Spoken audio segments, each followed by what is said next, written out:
como yo creo que la mayoría de los que estáis viendo esto sabéis, bueno, pues dentro de mi desarrollo profesional en los últimos años, bueno, pues le he dedicado una especial atención a dos cosas que para mí son muy importantes y que le hemos llamado así como game changer, ¿no? Desde el punto de vista de que son nuevos jugadores del partido, pero que a lo mejor incluso pueden cambiar lo que es el desarrollo del mismo, ¿no? Por un lado es la hipertermia oncológica y por otro lado es la incorporación de las nanopartículas. Voy a hacer una breve descripción de ambas técnicas y os voy a explicar cómo se integran desde el punto de vista de la utilización a nivel de la oncología. Empiezo por la hipertermia, creo que me habéis escuchado en muchas ocasiones, pero simplemente a modo de definición, aumento de la temperatura de forma controlada para ganar el efecto terapéutico.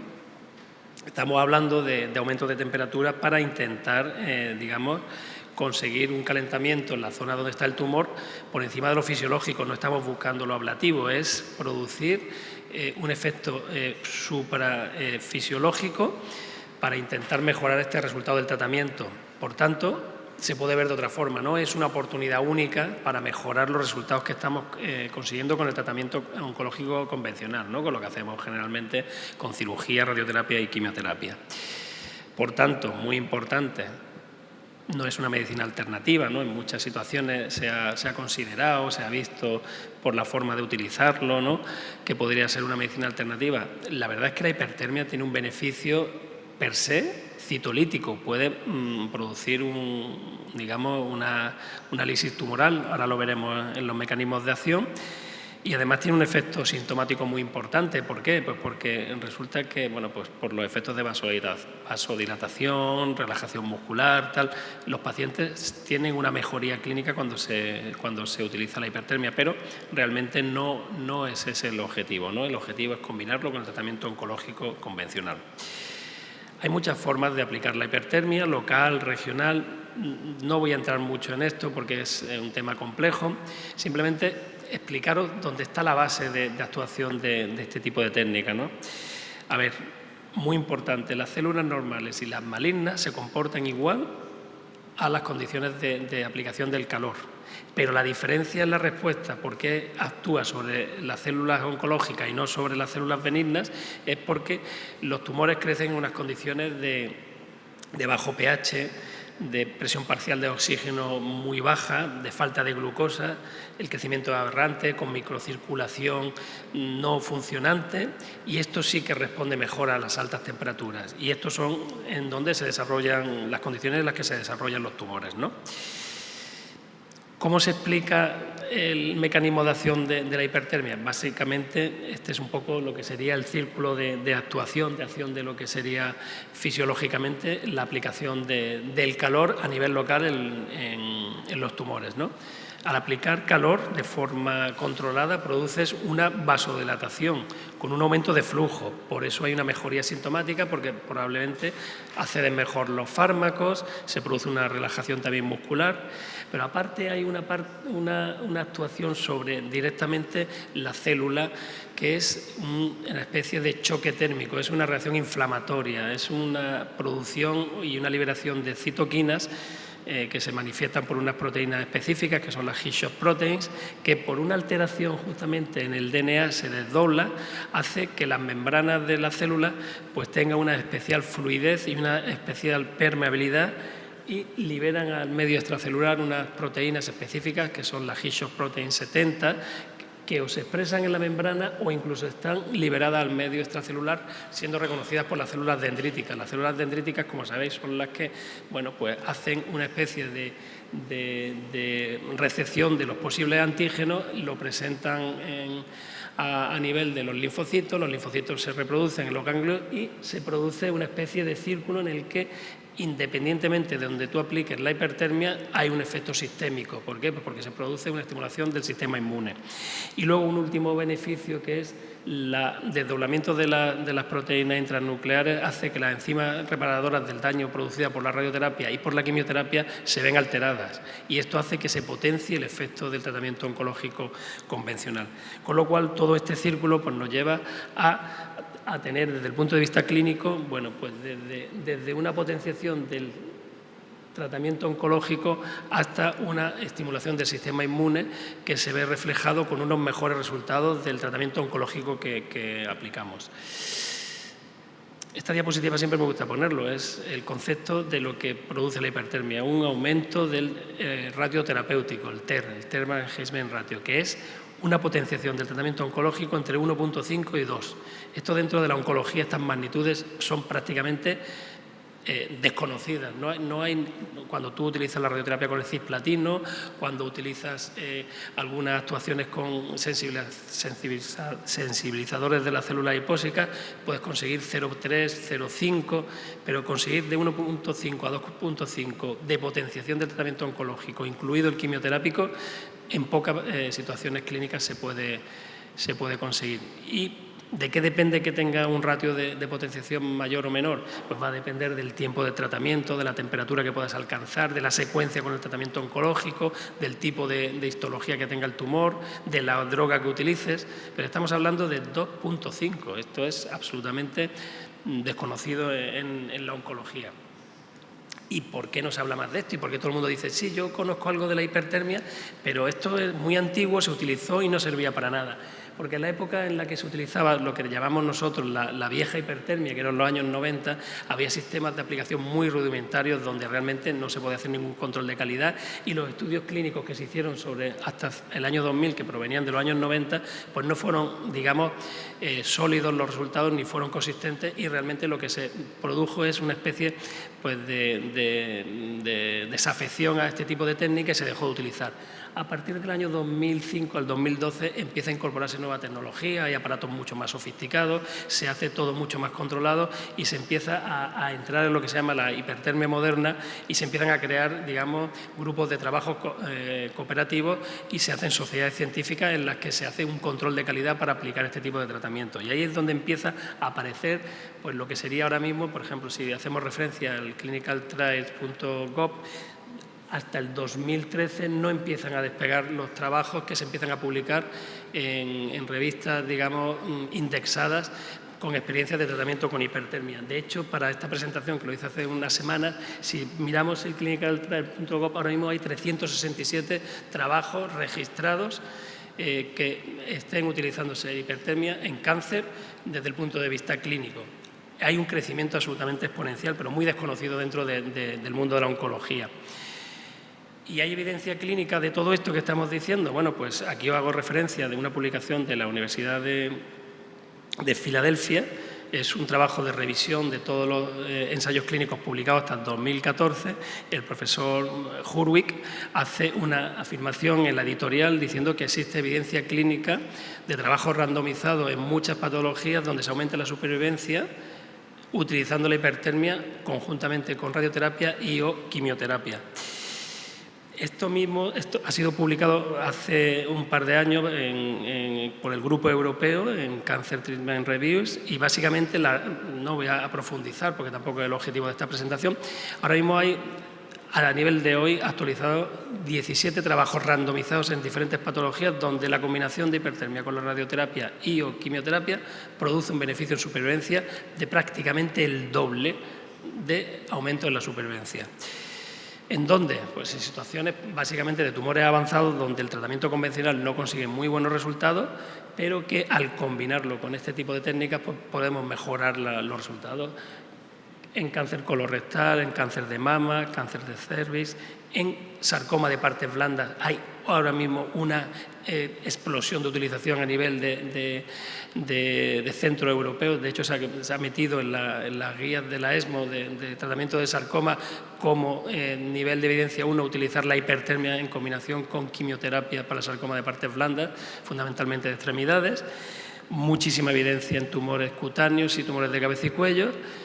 Sistema nervioso central, ahora os pondré algunos ejemplos, cáncer de vejiga y páncreas. Esta sería un poco en todas las patologías donde hay una evidencia en la combinación de ambas técnicas. Esta es una publicación de hace prácticamente 6 meses donde hay una especie de recomendación de cómo integrar el tratamiento de la hipertermia con el tratamiento oncológico convencional y cómo incorporarlo a la práctica clínica, ¿no? Os recuerdo que esta diapositiva siempre me encanta ponerla, que en el plan de formación de la especialidad de oncología radioterápica actualmente vigente se nos, obliga para poder tener la titulación de oncología radioterápica, pues tener una formación en hipertermia oncológica y está metido dentro del plan de formación de la especialidad, ¿no? Nosotros desde el grupo de hipertermia de SEOR para intentar pues que se incorpore a la actividad clínica asistencial, hemos presentado en varias agencias de evaluación sanitaria. Esta es la ETSA, donde ha dado un informe positivo para cáncer de mama recidivado y o metastásico, para cáncer de cérvix, y hay una recomendación con un nivel más bajo con cáncer de recto, pero esto va a ser revisado porque se ha aportado toda la información para los sarcomas de partes blandas, y toda esta información está presentada en el Ministerio de Sanidad para que se incorpore en la cartera de servicios de prestaciones del Sistema Nacional de Salud, y se está evaluando para incorporar, para que sea ofrecido desde el Sistema Nacional de Salud o que se reembolse desde el punto de vista de la utilización por parte de las compañías aseguradoras de seguros médicos, ¿no? ¿Y cómo se puede hacer, cómo se puede incorporar todo esto? Siempre lo he comentado, esto tiene que estar dentro del mundo de la oncología, tiene que haber un oncólogo que lo solicite, da igual el apellido del oncólogo, pero generalmente, y esto es una publicación de 18 universidades americanas que han hecho un documento de consenso de cómo se hace un protocolo de establecer una unidad de hipertermia dentro de la oncología radioterápica. Se hace la prescripción por parte de un oncólogo en general, y el oncólogo radioterápico hace la prescripción con una supervisión por parte de física. Sería el procedimiento o las guías de actuación muy similar a lo que se hace con un tratamiento radioterápico: aplicación por parte de técnicos, supervisión por enfermería, porque necesita hacer un seguimiento desde el punto de vista calorimétrico, no dosimétrico, sino calorimétrico, y un seguimiento de los posibles efectos secundarios, ¿no?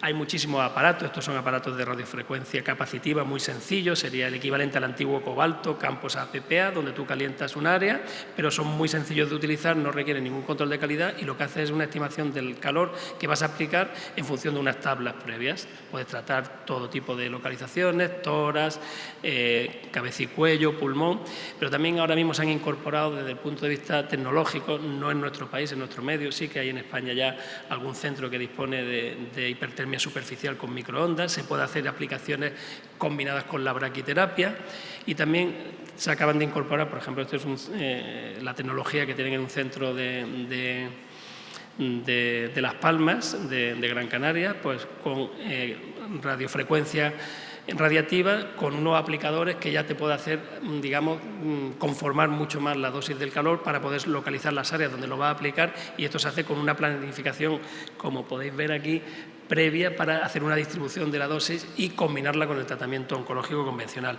Y ya la última tecnología, pues estos serían equipos americanos que de una compañía que se llama Pyrexar, donde incorporan además la posibilidad de hacer un control calorimétrico, digamos, online durante el tratamiento por medio de resonancias magnéticas, haciendo una dosimetría muy similar a lo que sería el tratamiento radioterápico.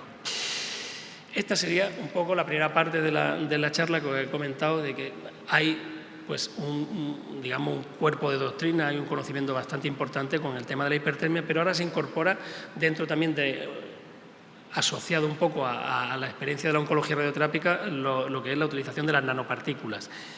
A modo de introducción, muy rápidamente, ¿qué son las nanopartículas? Bueno, la nanopartícula está dentro de lo que es la nanotecnología, que es el campo de la ciencia. Yo creo que todo el mundo sabemos que, bueno, pues se dedica a control, estudio, utilización y manipulación de la materia a una escala de tipo nanométrico, que son 10 elevado a menos 9 metros. O sea, son de un tamaño similar prácticamente a átomos y moléculas.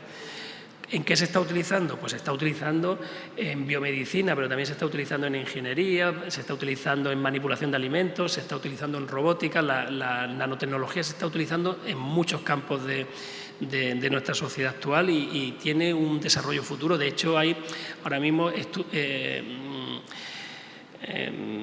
pues centros de investigación de nanotecnología donde tienen diferentes brazos en función de la dedicación que tengan en el área de aplicación, ¿no?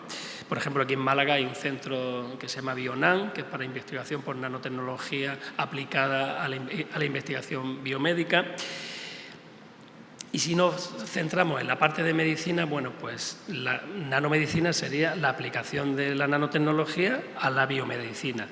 ¿En qué ámbito? Pues en el diagnóstico, en el tratamiento o en la medicina regenerativa. Por centrarme un poco y no, digamos, ampliar mucho la charla, yo me voy a centrar en la parte de la nanoterapia, que sería el tratamiento con nanopartículas con intenciones médicos dentro del campo de la oncología. Y hay dos posibles aplicaciones, ¿no? Las aplicaciones de las nanopartículas podrían estar, por un lado, que es en la parte de la izquierda de la diapositiva, en el transporte de sustancias con una cápsula de recubrimiento de nanopartículas para hacer que un tratamiento pueda llegar mejor a una zona y luego activarlo.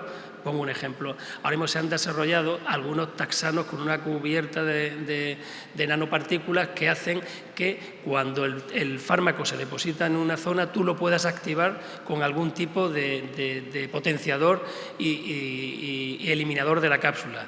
Por ejemplo, lo veremos después, el calor, el láser o incluso la radiación puede activar las nanopartículas para que liberen el fármaco y tú, si pones un taxano, puedes multiplicar en la zona donde activas el fármaco hasta por 9 o por 12 veces la intensidad de acción del fármaco, siendo el resto del fármaco distribuido por el cuerpo no activado y se elimina, con lo cual consigues potenciar de forma absolutamente exponencial la actividad del fármaco sin la toxicidad. Esta sería la parte, digamos, de transporte de sustancias convencionales por medio de nanocápsulas, pero luego también está la posibilidad de utilizar las nanopartículas como principio activo. Generalmente son nanopartículas de tipo metálico, que se pueden utilizar para activar desde el punto de vista de intención terapéutica. ¿Cómo se pueden activar las nanopartículas? Pues se pueden activar de dos formas, por calor, que sería la parte izquierda, o por radiación. Ahora os pondré algunos ejemplos. Si tú, por ejemplo, depositas las nanopartículas en una zona donde tú quieras posteriormente activar el tratamiento, puedes hacerlo en donde está el tumor, activas por medio del calor o activas por medio de la radiación, por, digamos, un principio muy sencillo, ¿no? Las nanopartículas de tipo de metales pesados, como son, pues tenemos, por ejemplo, el plomo, o tenemos el oro, plata, titanio, hafnio, hierro. Todos son metales pesados que en principio interaccionan de forma muy intensa con la radiación y con el calor producido por radiofrecuencia. ¿Qué es lo que ha ocurrido clásicamente con la radioterapia cuando hemos tenido que irradiar una zona donde había una prótesis metálica? Que la zona donde la radiación interaccionaba con la prótesis metálica se producía una especie de calentamiento y de sobredosificación, produciendo muchas veces efectos secundarios porque toda la zona se producía una, digamos, excitación y una potenciación del tratamiento radioterápico. ¿Pero qué ocurre con las nanopartículas? Y os voy a poner ahora algunos ejemplos. Pues, por ejemplo, el óxido de hafnio, el NBTXR3, que se está utilizando, por ejemplo, para el óxido de hafnio para incorporar directamente a los tumores, pues resulta que el óxido de hafnio es absolutamente inerte a menos que se ponga a irradiación, a radioterapia. Y además, cuando se inyecta, es absorbido por las células de forma que la incorporación del óxido de hafnio, como tiene el tamaño nanomérico, se incorpora intracitoplasmático y cuando tú lo activas, lo que hace es sobredosificar intracelularmente. O sea, produces una potenciación de forma absolutamente no milimétrica, nanométrica. O sea, tú puedes localizar nanométricamente la zona a potenciar en cuanto a la actuación del tratamiento. Entonces, ¿qué ocurre? Pues, por ejemplo, y ahora os pondré algunos ejemplos que ya están en marcha y se están haciendo, pues, por ejemplo, con la activación del hafnio, con la radioterapia consigues 9 veces la dosis física de irradiación intracelularmente. Si tú consigues incorporar la nanopartícula dentro del tumor, y si lo puedes hacer perfectamente desde el punto de vista de localizarlo por todas las pruebas de imagen, haces la aplicación intratumoral, en la zona donde tú aplicas la radiación, si das la misma dosis convencional, puedes conseguir 9 veces más el efecto terapéutico que con la radioterapia convencional. ¿Dónde se está aplicando el óxido de hafnio con radioterapia? Pues, por ejemplo, en sarcoma de partes blandas, lo comentábamos antes. Uno de los mayores avances a nivel de tratamiento local de los sarcomas de partes blandas está siendo las nanopartículas y la hipertermia. Se han hecho ensayos fase 1, fase 2, fase 3.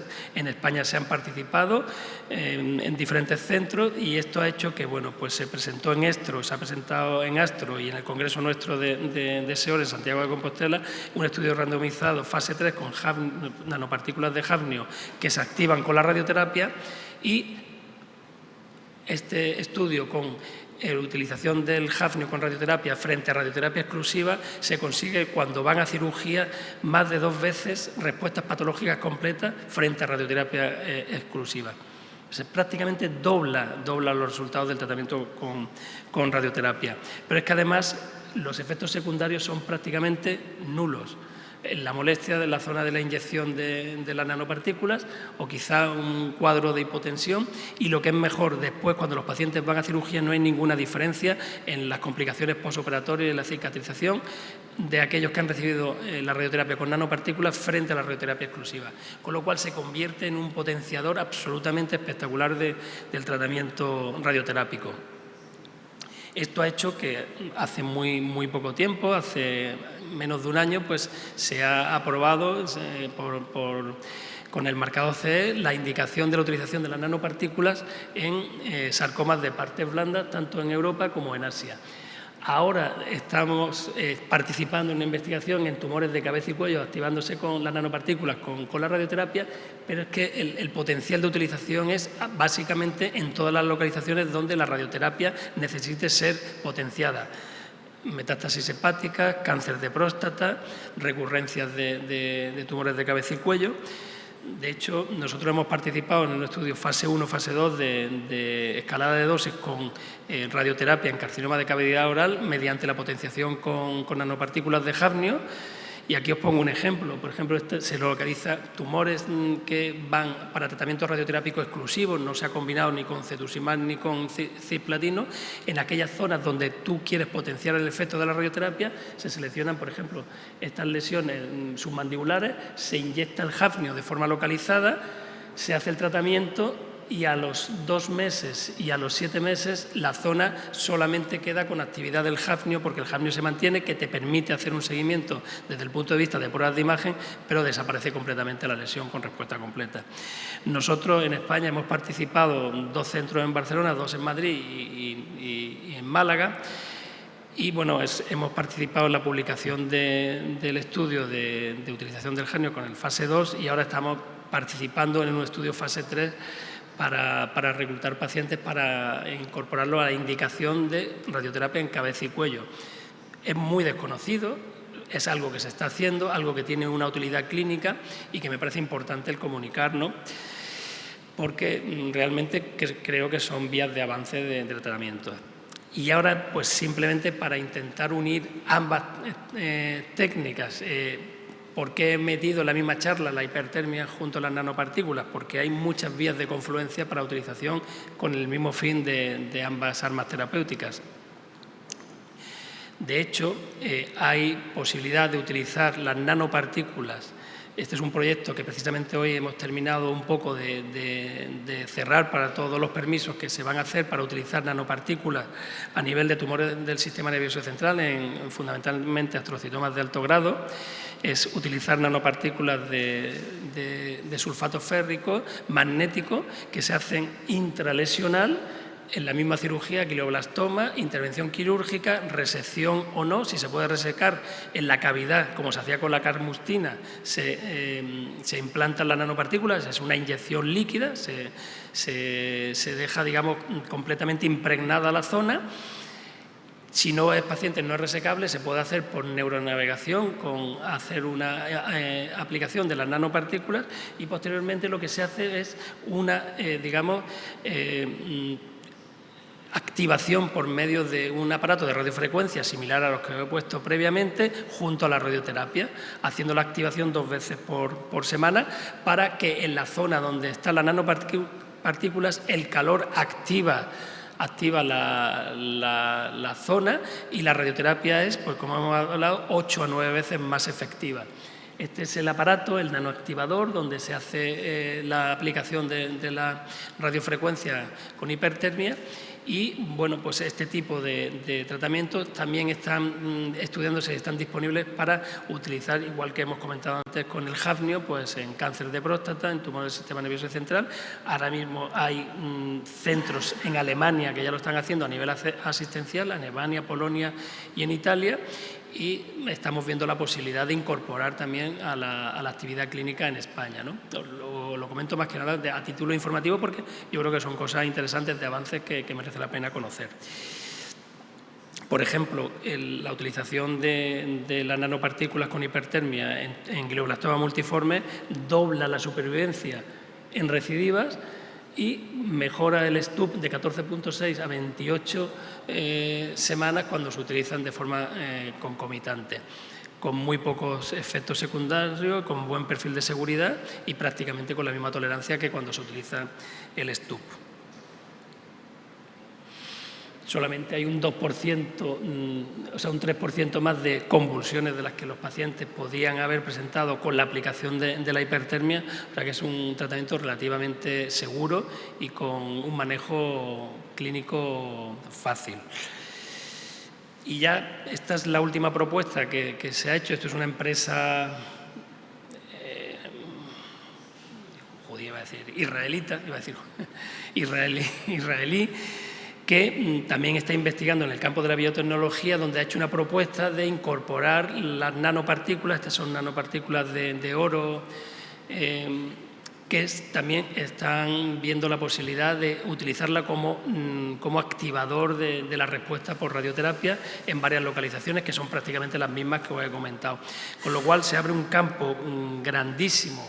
Y yo creo que es muy importante que lo conozcamos, desconocido para muchos oncólogos radioterápicos, de combinación de técnicas que potencian los tratamientos convencionales que actualmente tenemos, como es la radioterapia y el tratamiento sistémico, con lo cual podemos concluir que se pueden combinar las nanopartículas con hipertermia, que se consiguen mejores resultados clínicos ahora mismo gracias a que disponemos de esta tecnología.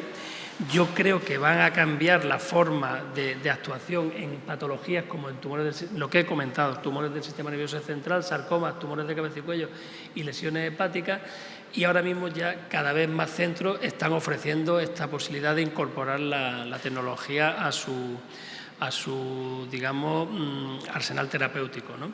Y lo que sí que es necesario, porque por ejemplo en España todavía no hay una regulación legal, sí que la hay en otros países, como en Estados Unidos, la hay en Alemania, pero no en España, para poder incorporar estas técnicas y meterlas dentro de lo que sería el armamento terapéutico disponible en este tipo de pacientes. Y un poco esto es lo que yo quería contaros con respecto a la hipertermia.